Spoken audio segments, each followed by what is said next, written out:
Crônicas do Amanhecer. Por Feijão, Centro Espírita Allan Kardec de Balneário Gaivota. Balneário Gaivota, 2 de outubro de 2023. Quem era a esposa de Deus que a Igreja escondeu? Parte 3. A Sera é mencionada na Bíblia, mas foi apagada da história segundo historiadores. Os antigos israelitas eram politeístas. Uma minoria cultuava apenas Javé, ou Jeová. Tudo mudou em 586 a.C., quando o Templo de Jerusalém foi destruído e uma visão focada na existência de um Criador universal se disseminou. Antes do monoteísmo imperar, textos antigos indicam que Deus tinha uma esposa. A Será, ou Azerá, parceira de Javé, era apresentada como uma divindade que se sentava ao lado do marido e tinha uma estátua em sua homenagem em um templo em Jerusalém. No livro do profeta Jeremias, Antigo Testamento, há menções a uma rainha dos céus. Especialistas contemporâneos acreditam se tratar, na verdade, de Asera, a esposa de Javé. Na Bíblia hebraica, o nome Asera aparece 40 vezes. Porém, as traduções se referem a Sera como árvore sagrada, árvore da vida ou bosque. De acordo com estudiosos, as referências foram criadas para esconder a existência da mulher de Deus. A teóloga britânica Francesca Stavrakopoulos, professora na Universidade de Exeter, fez um documentário sobre o tema, exibido pela BBC, no qual apontou a presença da deusa em diversas escrituras e esculturas do mundo antigo. As menções a Sera na Bíblia ocorrem quase sempre em termos negativos e críticos em relação à idolatria por imagens ou objetos sagrados que manifestam sua presença. O processo de transformação das religiões politeístas em uma crença monoteísta fez com que a Sera passasse a ser tratada como uma divindade falsa ou ilegítima. Sua adoração passou a ser taxada como primitiva. Estudos de gênero ligados às origens das religiões, como as pesquisas de Stavrakopoulos, têm jogado luz sobre mulheres que foram eliminadas dos textos sagrados conduzidos pelo patriarcado. Depois de apresentar o conceito de Deus sob a ótica do Espiritismo no capítulo 1 do Livro dos Espíritos, Allan Kardec retorna a abordar a existência de Deus, em A Gênese, sendo Deus a causa primária de todas as coisas, a origem de tudo o que existe, a base sobre que repousa o edifício da criação, é também o ponto que importa consideremos antes de tudo. Constitui princípio elementar que pelos seus efeitos é que se julga de uma causa, mesmo quando ela se conserve oculta. Se, fendendo os ares, um pássaro é atingido por mortífero grão de chumbo, deduz-se que hábil atirador o alvejou, ainda que este último não seja visto. Nem sempre, pois, se faz necessário vejamos uma coisa, para sabermos que ela existe. Em tudo, observando os efeitos é que se chega ao conhecimento das causas. Outro princípio igualmente elementar e que, de tão verdadeiro, passou a axioma é o de que todo efeito inteligente tem que decorrer de uma causa inteligente. Se perguntassem qual o construtor de certo mecanismo engenhoso, que pensaríamos de quem respondesse que ele se fez a si mesmo? Quando se contempla uma obra-prima da arte ou da indústria, diz-se que há de tê-la produzido um homem de gênio, porque só uma alta inteligência poderia concebê-la. Reconhece-se, no entanto, que ela é obra de um homem, por se verificar que não está acima da capacidade humana, mas a ninguém acudirá a ideia de dizer que saiu do cérebro de um idiota ou de um ignorante, nem, ainda menos, que é trabalho de um animal, ou produto do acaso. Em toda parte se reconhece a presença do homem pelas suas obras.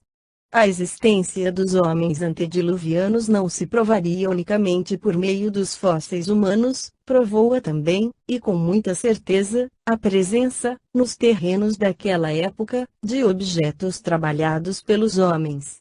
Um fragmento de vaso, uma pedra talhada, uma arma, um tijolo bastarão para lhe atestar a presença. pela grosseria ou perfeição do trabalho, reconhecer-se ao grau de inteligência ou de adiantamento dos que o executaram.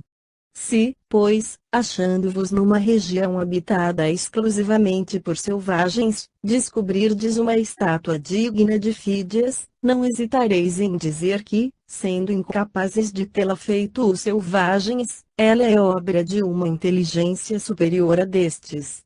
Pois bem, lançando o olhar em torno de si, sobre as obras da natureza, notando a providência, a sabedoria, a harmonia que presidem a essas obras, reconhece o observador não haver nenhuma que não ultrapasse os limites da mais portentosa inteligência humana. Ora, desde que o homem não as pode produzir, é que elas são produto de uma inteligência superior à humanidade, a menos se sustente que há efeitos sem causa.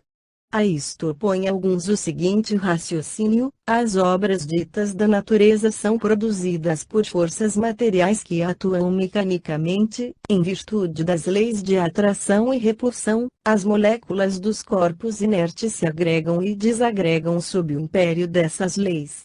As plantas nascem, brotam, crescem e se multiplicam sempre da mesma maneira, cada uma na sua espécie, por efeito daquelas mesmas leis. Cada indivíduo se assemelha ao de quem ele proveio. O crescimento, a floração, a frutificação, a coloração se acham subordinados a causas materiais, tais como o calor, a eletricidade, a luz, a umidade, etc. O mesmo se dá com os animais. Os astros se formam pela atração molecular e se movem perpetuamente em suas órbitas por efeito da gravitação. Essa regularidade mecânica no emprego das forças naturais não é acusação de qualquer inteligência livre. O homem movimenta o braço quando quer e como quer, aquele, porém, que o movimentasse no mesmo sentido, desde o nascimento até a morte, seria um autômato. Ora, as forças orgânicas da natureza são puramente automáticas. Tudo isso é verdade, mas essas forças são efeitos que hão de ter uma causa e ninguém pretende que elas constituam a divindade. Elas são materiais mecânicas, não são de si mesmas inteligentes, também isto é verdade, mas são postas em ação, distribuídas, apropriadas às necessidades de cada coisa por uma inteligência que não é dos homens. A aplicação útil dessas forças é um efeito inteligente, que denota uma causa inteligente. Um pêndulo se move com automática regularidade e é nessa regularidade que lhe está o mérito. É toda material a força que o faz mover-se e nada tem de inteligente.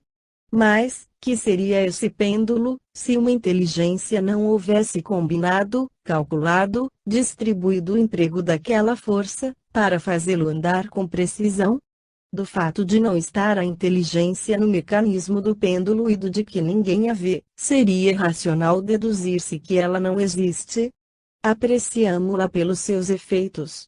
A existência do relógio atesta a existência do relojoeiro, a engenhosidade do mecanismo lhe atesta a inteligência e o saber. Quando um relógio vos dá, no momento preciso, a indicação de que necessitais, já vos terá vindo à mente dizer: aí está um relógio bem inteligente. Outro tanto ocorre com o mecanismo do universo. Deus não se mostra, mas se revela pelas suas obras. A existência de Deus é, pois, uma realidade comprovada não só pela revelação, como pela evidência material dos fatos. Os povos selvagens nenhuma revelação tiveram, entretanto, creem instintivamente na existência de um poder sobre-humano. Eles veem coisas que estão acima das possibilidades do homem e deduzem que essas coisas provêm de um ente superior à humanidade. Não demonstram raciocinar com mais lógica do que os que pretendem que tais coisas se fizeram a si mesmas. Esta foi a crônica do amanhecer de 2 de outubro de 2023. Por Alfredo Feijão Lopes.